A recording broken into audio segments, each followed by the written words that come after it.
And now, Ms. Lukas, representing the Independent Women's Forum. Thank you very much for having me today. I'm Carrie Lukas, president of Independent Women's Forum. Independent Women's Forum is a nonprofit organization dedicated to developing and advancing policies that aren't just well-intended, but that actually enhance people's freedoms, opportunity, and well-being. Paid leave policies have long been a top priority for IWF, both as a matter of public policy and as an issue that impacts us all personally as an employer. IWF employs 24 employees, many of whom are moms and family caregivers. And like every employer this spring, IWF faced employees with big challenges and the need for leave time in the aftermath of COVID-19. But leave is also an issue that comes up regularly. I have 2 employees on maternity leave right now, and I know that this impacts not just employees, but also an employer's bottom line.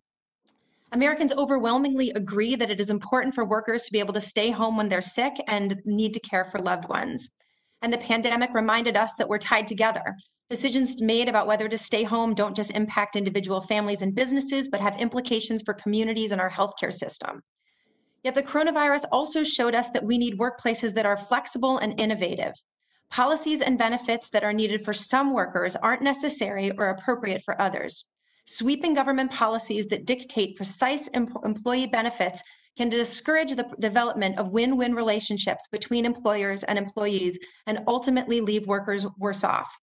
Undoubtedly, proponents of new government paid leave entitlement mandates or programs hope to help women and low-income workers, but experience shows again and again that in fact it is women and low-income workers who end up paying the largest cost in terms of lost opportunities and lost income from these government interventions.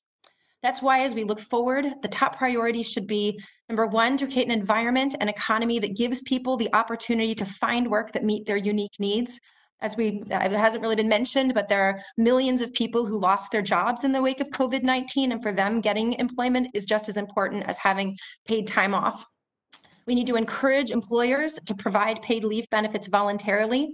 Before COVID-19, employers were increasingly offering paid leave benefits to workers, and we need to get that trend back on track.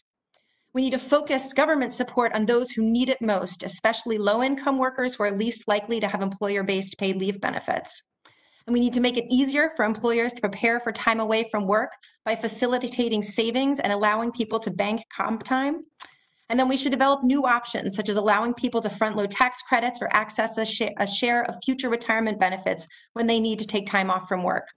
Everyone agrees that workers need to be able to take time off from work when they are ill or need to care for loved ones. The question is, how best can we provide this support without destroying true job flexibility and without taking away employment opportunities from women and low-income workers?